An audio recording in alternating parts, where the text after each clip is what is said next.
नैब कानून में तब्दीली होनी है, इस पर ऑपोजिशन और हुकूमत के दरमियान इत्तेफाक है, लेकिन वो तब्दीली क्या होनी है कवानीन में, इस पर अब तक इत्तेफाक नहीं हो सका है। ये कोशिशें पिछले कई माह से हो रही हैं, लेकिन अब तक इस पर इत्तेफाक नहीं हुआ है।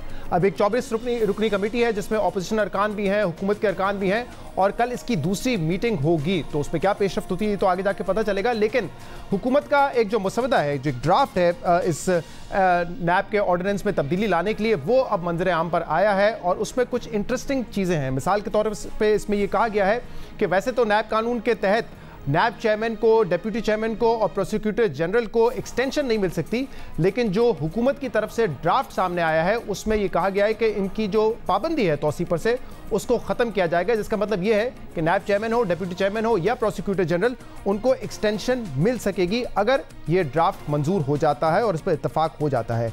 इसके अलावा अहम बात यह है कि माजी में सुप्रीम कोर्ट रिकमेंडेशंस दे चुकी है। सुप्रीम कोर्ट की मुतादिद जजमेंट्स में और ऑब्जर्वेशंस में कुछ अहम बातें सामने आई हैं जिसको ऑपोजिशन ने अपने ड्राफ्ट में भी रेज किया था। मिसाल के तौर पे जो नैब में बेल का कानून नहीं है, यानी कि अगर आपको बेल चाहिए होती है तो आप अकाउंटेबिलिटी कोर्ट के पास नहीं जा सकते, अक्यूज्ड को जो है वो हाई कोर्ट से रुजू करना पड़ता है। इस कानून में तब्दीली के हवाले से बात हुई है, इस पर सुप्रीम कोर्ट भी बात कर चुकी है।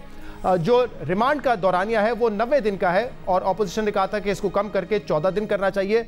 हुकूमती मुसवदे में इन दोनों हवालों से कोई बात नहीं है, ना ही जो अरेस्ट पावर्स हैं नैब के चेयरमैन के पास, उसके हवाले से कोई बात की गई है। जबकि ऑपोजिशन ने अपने ड्राफ्ट में ये कहा था कि जो नैब के चेयरमैन के पास अरेस्ट पावर्स हैं, वो पावर्स नैब चेयरमैन से लेकर अदालत को दे देनी चाहिए, यानी कि अदालत अगर अप्रूव करे तो भी किसी अक्यूज को गिरफ्तार किया जा सकेगा। तो जो दोनों मुसवदे हैं जो ऑपोजिशन ने अप्रैल में तैयार किया था और इस वक्त जो हुकूमती मुसवदा सामने आया है, उसमें काफ़ी फ़र्क मौजूद है।